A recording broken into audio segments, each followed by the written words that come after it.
Middle East flight chaos. These are the smartest routes to take to Africa in 2025 right now. CNN is not going to tell you this, but if you are planning on traveling to Africa and you do not want to get in harm's way, watch until the end. So let's talk about a couple of airspace closures as they're happening in real time.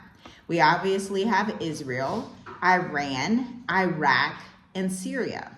The major current impact hubs are Dubai, Abu Dhabi, and Amman, okay? You need to understand that these are areas that you want to avoid, okay? And you should also be aware that potentially Cairo, Egypt can be impacted.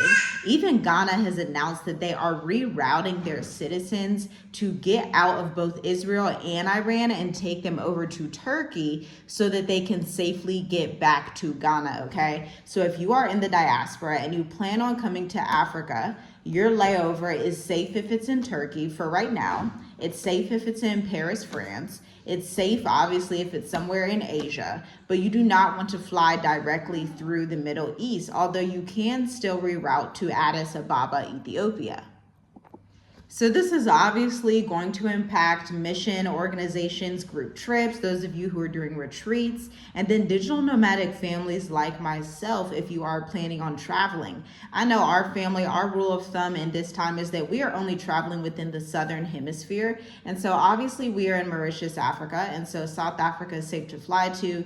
Kenya, Tanzania, places under the equator in sub-Saharan Africa. But we do not want to be in these hot zones. And even though we have the war in the Middle East, understand there are still tensions with China and Taiwan, with Russia and Ukraine. So you also want to be aware of these areas. If you are an international digital nomad that is taking a vacation, or you've just been traveling around the world, or you've been thinking about going somewhere with a lower cost of living, like even Thailand, make sure your flight routes are actually going through safe airspaces, because the absolute worst thing that can happen, especially if you're with your family, is if one of these, things pops off in the air and you are impacted, or you have some type of issues with layovers and now you have to sit in a city that you're not comfortable in. These are the times where we need to be more aware of where we are going on the earth to ensure our safety and survival.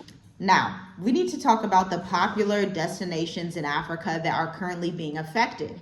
Ghana, Kenya, Nigeria, and South Africa are affected, especially if you're coming from the US or Europe, okay? For example, a flight from JFK to Accra now has a 7-hour delay and a detour via Istanbul, Turkey, okay?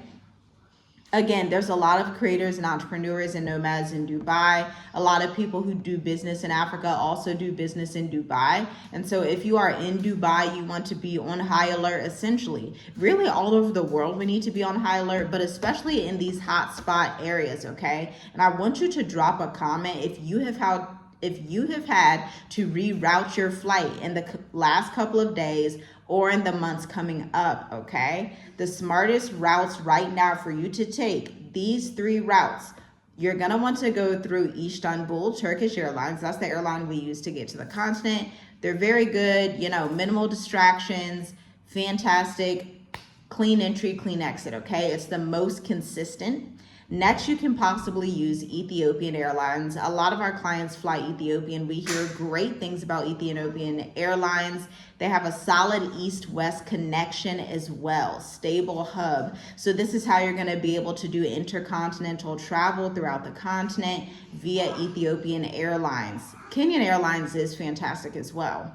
And then Paris or Amsterdam are your tertiary choices. These are Western carriers rerouting with the least chaos, okay? Again, Paris right now is having like a neutral stance. And so as of right now, it seems somewhat safe to be near France or traveling from France. So with all of that being said, what you don't want to do right now, and you're gonna wanna write this down, like this video, share it, save it, whatever, send this to family that's traveling. Let's get into what you don't wanna do right now. But oh snap, I almost forgot. We have the State of the Diaspora coming up, the 8th edition, and literally someone just signed up like 3 hours ago, and I'm like, oh my gosh, it is June 21st. People are signing up so quickly because they see these shifts happening in the world and they want to be in the room with 8 other expat entrepreneurs. Imagine you are in a group incubated setting on Zoom with us and 8 other people. Some people want to go to Botswana, some want to go to South Africa, some want to go to Mauritius, some want to go to Seychelles, maybe somebody wants to go to Thailand, right? And y'all are sitting in this room together with us for a 90-minute intensive as we help you get everything that you need to prepare beforehand, to run your business before you take off, to go ahead and have your flight situated, to have your move abroad plan in order. And you're not doing it alone. Like, imagine if you could leave the States or leave Canada and already have an international network the way that we have. We want to give that experience to you if you see it as valuable. Check out the link in the description because the tickets are $100 flat. I'll see you in the state of the diaspora. Now back to what we were talking about, okay? The flight routes that you do not want to take right now, the cities you do not want to be in, even if you are currently in these cities, if you are in the diaspora, please find a way to get out. Again, Ghana has already sent for the evacuation of their citizens in both Iran and Israel. Egypt could possibly be next, okay? Avoid layovers in Dubai, Amman, Tel Aviv, Israel, or Doha, Qatar for the next 2 to 3 weeks. Qatar is another popular route to get to Africa. We almost took Qatar Airways, okay? You want to not go through Doha, do not go through Qatar. Yes, that's going to impact their economies. That's going to impact their tourism. A lot of things are going to be impacted in the Middle East. And as an expat, as an entrepreneur, as a family that's migrating, as someone that's paying attention to geopolitics and economics, you want to stay out of these areas, even if you're already there. And by the way, if you are in Kuwait, if you are in Jordan, if you are in Bahrain, this is another good time to exit. If I were you, I would go to the global south. I would.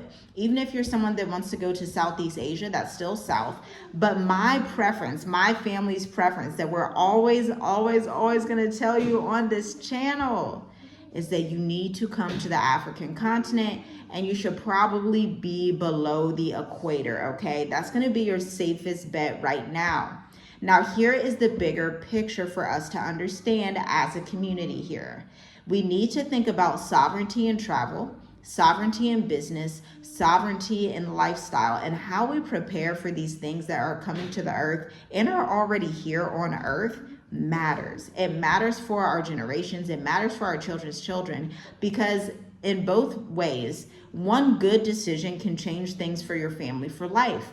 And one bad decision, one uninformed decision, one decision without the proper networks and understanding can totally thwart you and put you off of your path. And in these times, it may literally be life or death. It's that serious. When flights shift, we can too. When the path changes, the purpose doesn't, okay? So this is a call to action again for the state of the diaspora. Also, feel free to share your Africa travel plans, or if you're planning on going to Europe or Asia, wherever you're planning on traveling in 2025, let me know, okay? And we'll see you in the next video. And hopefully we'll also see you in the state of the diaspora, the 8th edition. Shalom, shalom.